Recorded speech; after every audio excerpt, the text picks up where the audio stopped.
Canada's fighter jet deal just took a dramatic turn. On March 14, 2025, Defense Minister Bill Blair announced that Canada is actively reconsidering its purchase of 88 US-made F-35 stealth fighters and is exploring alternatives with rival aircraft makers. This review threatens to upend a 19 billion Canadian dollars contract signed in 2022 to replace Canada's aging CF-18 Hornets. Blair made the announcement just hours after being reappointed to the post as part of Prime Minister Mark Carney's new cabinet. The re-examination comes amid a bruising political fight with the President of the United States, Donald Trump, over tariffs and threats to annex Canada by economic force. The Prime Minister has asked me to go and examine those things and have discussions with other sources, particularly where there may be opportunities to assemble those fighter jets in Canada, Blair stated. That was an indirect reference to Sweden's Saab and its aggressive pitch to supply Gripen E fighter jets. The offer goes far beyond just aircraft. On January 14, 2026, CBC News reported that Saab submitted a proposal covering 72 Gripen fighter jets and 6 GlobalEye airborne early warning platforms. The company stated that this purchase could support an estimated 12,600 Canadian jobs, and both aircraft types are required to reach that employment figure. Saab is proposing to build and assemble the jets inside Canada, transfer technology, and create thousands of domestic aerospace jobs. The proposal includes final assembly integration, test operations, and sustainment carried out with Canadian partners, including IMP Aerospace, GE Aviation, CAE, and Peraton. Production facilities are planned in Ontario and Quebec, supported by a pan-Canadian supplier network. Critically, Saab suggested that if a deal is completed, the manufacturing site would host future Gripen export aircraft. Johansson said, how would Canada be involved in the full export market perspective of a fighter business? And added that Saab is providing that information to the government. The geopolitical angle makes this massive. Political and trade tensions with Washington have made Canadian officials wary of relying too heavily on US military systems. Saab is capitalizing on this moment and positioning the Gripen deal as a path toward strategic independence and diversified defense partnerships. President of the United States, Donald Trump's comments about Canada becoming the 51st state and his imposition of 25% tariffs on Canadian goods have inflamed anti-American sentiment. According to an ECHO survey released in December 2025, 43% of Canadians want the federal government to acquire a fleet of Gripen fighters, while 29% favor a mixed fleet of Gripens and F-35s.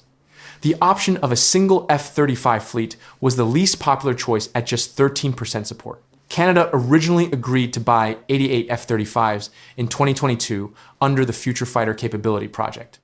The total cost is now estimated at more than 27.7 billion Canadian dollars, according to the Canadian Auditor General, and that equals approximately 20.3 billion US dollars, including infrastructure upgrades, life cycle sustainment, and ancillary costs.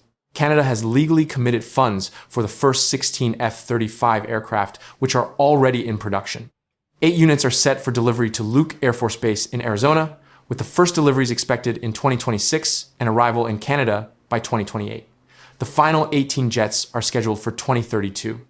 But the remaining 72 aircraft are now under review, and the purchase of a Gripen fleet would necessarily impact Canada's F-35 plans.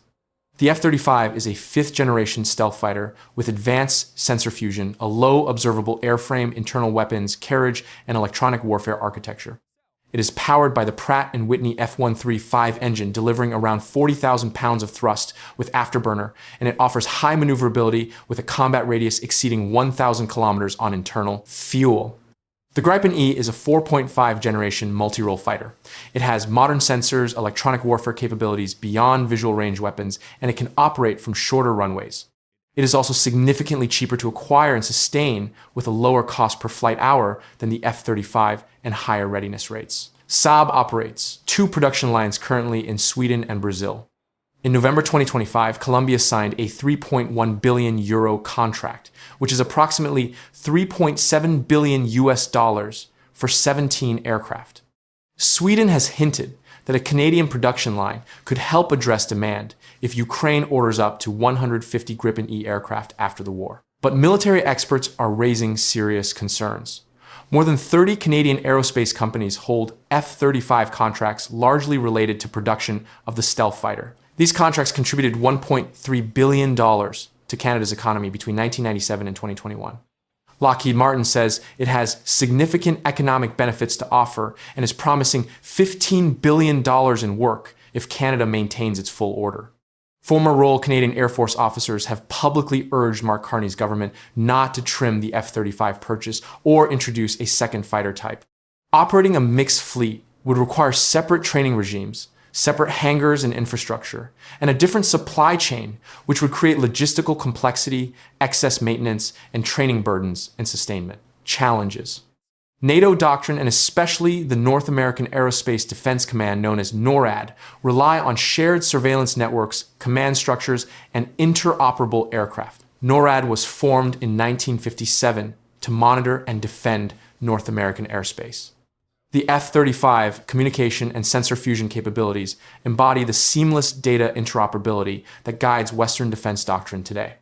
Andrea Charon, a NORAD expert, argued that Canada should follow through on the F-35 deal given that the aircraft is more advanced and Canadian pilots should be equipped with the most advanced jets to stay equal to or ahead of adversaries. She said that as capable as the Gripens are, they are a different generation fighter, and the logistics of managing 3 different fighter jets would be a major challenge. The United States has also raised concerns about integration. There's no guarantee that the US would agree to integrate Swedish-made Gripens into NORAD defense systems. Some analysts note that the Gripen E relies on a GE Aerospace F414G engine, suggesting that the US might still have leverage. Former Royal Canadian Air Force Lieutenant Colonel Billy Flynn, a retired F-35 test pilot, stated that President of the United States, Donald Trump's threats, have shaken confidence in the US defense sector. He said that Canada has to adopt a transactional view, that this is a contract that will go forward at the risk of the trust that is always behind every purchase of American arms. The timing is critical. The Canada-United States-Mexico agreement, known as CUSMA, is up for review this year. J.L. Granstein of the Macdonald-Laurier Institute argued that if Canada cancels the F-35, it will be much harder to secure a new CUSMA agreement. He wrote that Canada does need it, and if Canada scraps the F-35 and goes with an undoubtedly inferior Swedish aircraft, the defenses of both Canada and the United States would be gravely weakened. In January 2026, President of the United States Donald Trump said, "There is no real advantage to CUSMA. It is irrelevant. Canada would love it. Canada wants it. They need it." Political pressure inside Canada is intense. 72% of Canadians in one end-year poll said Ottawa should assert itself and scrap the F-35 commitment. Canadians are furious with the President of the United States Donald Trump administration, his policies, and the offensive bluster from Ambassador Hoekstra. Critics emphasize that an air force consisting of just 16 F-35s fewer than Saudi Arabia, combined with an unknown number of Gripens, simply cannot compare with the deterrence provided by fulfilling the order for 88 stealth-capable F-35s.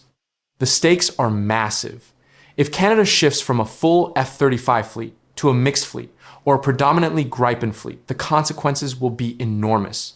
The United States could lose part of one of its most valuable allied defense contracts.